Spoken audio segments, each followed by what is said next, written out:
Welcome to NS5201, Research, Design, Theory and Application. My name's Jane Mills and I work with the rest of the subject coordination team in teaching this subject. My role here in the College of Healthcare Sciences is as a Director of the Centre for Nursing and Midwifery Research. Scott, would you like to introduce yourself? Yes, as Jane said, my name's Scotty Truman and I'm a lecturer at James Cook University and I do various subjects including mental health and this research subject. I'll hand over to the next person. Hi everybody, I'm Karen Yates. I also teach here in the school and undergraduate and postgraduate subjects, and my particular clinical background and area of interest is midwifery. Okay, so this welcome video is just to give you some sense about who we are and also to tell you a little bit more about how we've structured your subject this semester. So NS5201 uses a particular framework in order to deliver content and also to encourage your engagement with us, with your peers and also with your colleagues at work. And so the pedagogical framework is called Communities of Inquiry. And it's based on the idea that you will interact with all three of those groups in order to support your learning this semester. So the first assessment piece is related to the concepts of learning of communities of inquiry, and that's titled The Learning Circle. So you'll notice on the Learn JCU site that you will have been allocated to a group. And your group is led by one of us. So you will be either in my group, Karen's group or Scott's group. You've all been grouped according to the subject not according to the subject, the course that you're enrolled in. So we do try and group people with like interests together. And the learning circle component of your assessment is based on your interaction together as a group. And there are two ways that we actually facilitate that.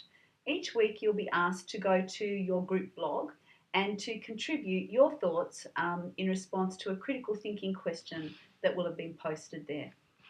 We expect that you will read other students' entries against that critical thinking question and that you'll account for some of those in the response that you put up online, but also that that response is based on the readings that you've undertaken in the previous week. The second part of the assessment is also your attendance at a series of what we call go-to meetings. Go-to meeting is the name of the software that we use to run video conference link groups with you. And you'll find in the next couple of days, this is week one of the semester, that on the announcements page will be posted a list of when those go-to meetings will be happening this semester. We share the go-to meetings in relation to facilitation, and we try and spread those meetings over the day to provide as much opportunity for people to attend, given the vagaries of shift work, and also those of you that work Monday to Friday, 9 to 5. So there should be an opportunity for you to attend a minimum of 3 go-to meetings over the semester, and the aim of those meetings is for you to raise any points of clarification that you that you would require from us. So any concepts that you're finding troubling or confusing, you can bring those along to the go-to meetings and you'll get like an instant little mini lecture from the facilitator on that particular topic. Or it may well be that your peers will be able to interact with you during that meeting in order to provide some clarification for you on that particular concept.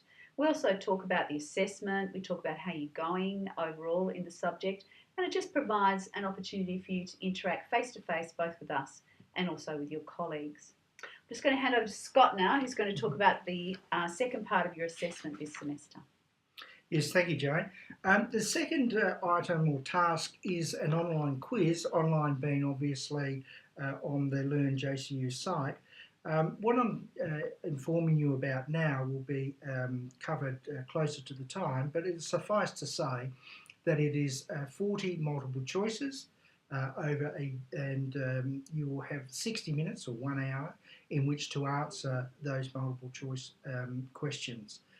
The site itself will be open at 7 o'clock in the morning and will close around 11:30 that night, and so you'll have the whole day in which to access the site to complete the multiple choices.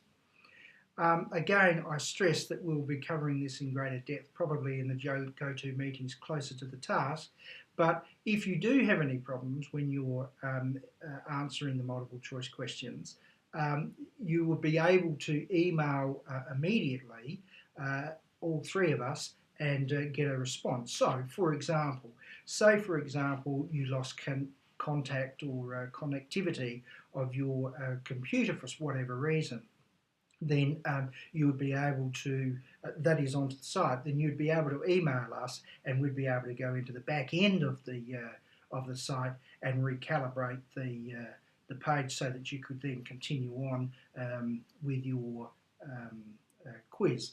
But again, we'll be covering that in more detail. The content of the quiz covers the first 5 weeks of the course, and it is given a 20% weighting out of obviously 100% of the course. Now I'll hand over to Karen. Thank you, Scott. And then the final piece of assessment for this subject is for you to develop a research proposal for a service learning project. So what we're looking at, hoping that you'll do, is identify something in your area of practice, your clinical area that interests you, that you'd like to investigate further, and develop a research proposal around that issue. You may choose, if you enrol after this subject, into NS5301 to actually implement that proposal, and we're happy to support you with that. But for the scope of this subject, it's just the proposal, you don't implement the research. So the idea will be to, as I said, identify an area of interest, develop a focused clinical question, and then write up a research proposal in order to address that question.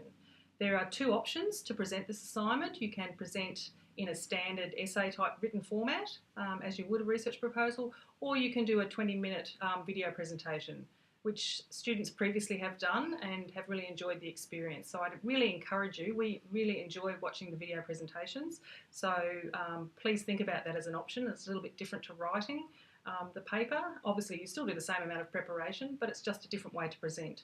And you may have already noticed on the subject site our YouTube channel, and you can actually see some of the previous student presentations there and how they've gone about it. So please keep that in mind, and that's the major piece of assessment for this subject, so that's weighted at 60%. Back to Jane.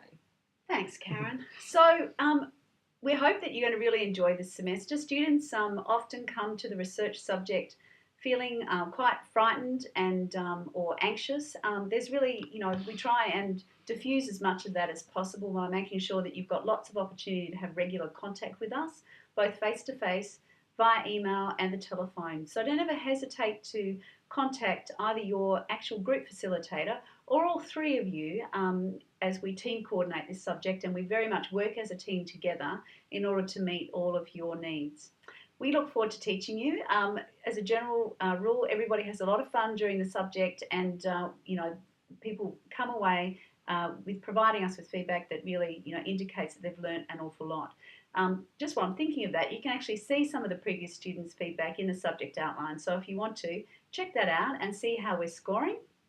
And you'll see that really it's not nearly as bad as you might think as it could be, given that it's a research subject. So we'll see you soon. Thanks very much for your time.